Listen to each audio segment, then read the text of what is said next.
Hey, good morning. Welcome to Tectonic. I'm Darren. Thanks for stopping in. This is definitely a short video on another uncomfortable encounter and something that you might be able to use as a tool. It was my lesson, my experience, and now it's a tool for me.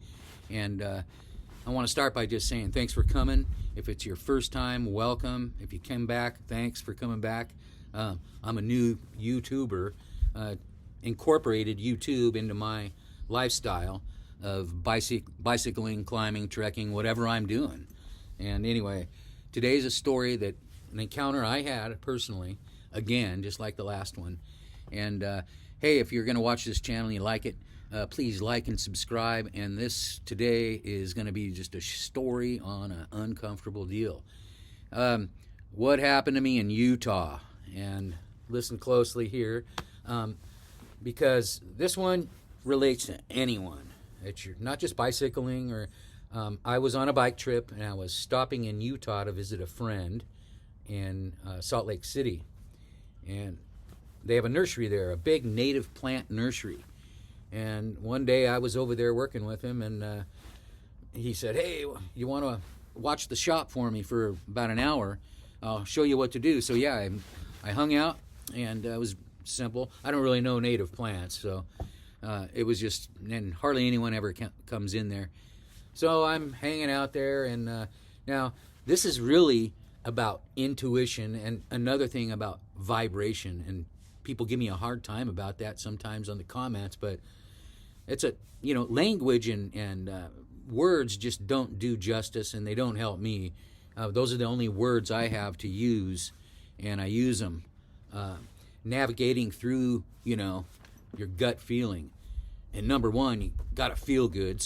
So going with your gut and navigating. And every day when I'm doing this kind of stuff, I have to recalibrate my compass. I've got a compass. I'm using it wherever that is.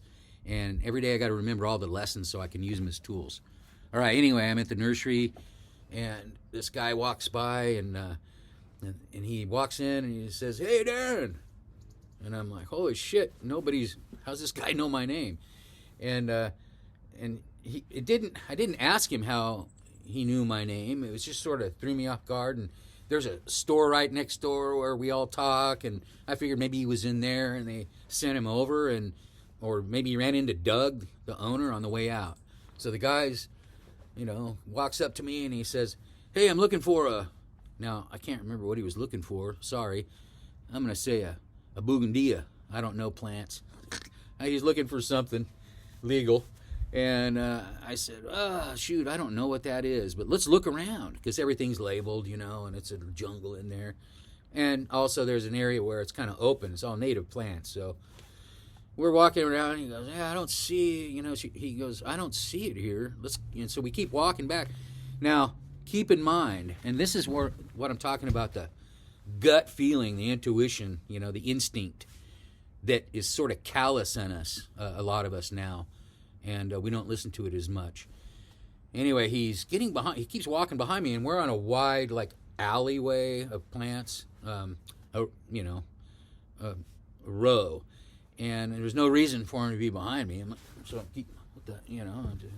anyway, I kept kind of just keeping my eye over here, and he was on this sort of get on the side and looking. Yeah, I'm looking.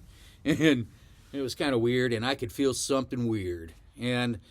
But, again, I'm giving the guy the benefit of the doubt, trying not to carry that energy I talk about, that vibration of, I'm paranoid, but feeling what's going on there with him. And that's what I mean by vibration. So we're getting to the back, and we're getting further back. And I'm like, I don't really like this back here. I've never even been back that far. And so we get back there, and I'm like, well, here, I kind of was like, I had to divert and say, hey, let's go over here. Maybe you're looking for one of these. And he goes, oh, okay. And he follows me again, kind of behind me, because I'm trying to go back toward the front. So I'm navigating here, I'm like feeling bad, so I want to get closer to the front. And as we're going out there, and we stop again and talk as we're closer to the front, he sort of distracts me, so I turn and talk to him again. But here it is. He keeps trying to kind of get behind me, not close to me, but maybe 6 to 4 feet back and forth. But it was weird. And then, we're kind of like in between plants. And so at that point, and we're close to the store, the shop next door, another little place down the street. At that point, I just said, "Oh, hold on a minute. Doug might be next door in that field or in that business next door." And I go, "Hey, Doug. Hey, Doug, come over." And the guy goes, "Oh, shit," and I'm walking as I'm walking toward the business next door. And the guy goes, "Oh, man, I gotta go. Hey, I'll come back, And it's kind of a walk to get to that little business, so he saw me going that way, and he knew he had a kind of a chance to make up something to go, and he was walking, no car.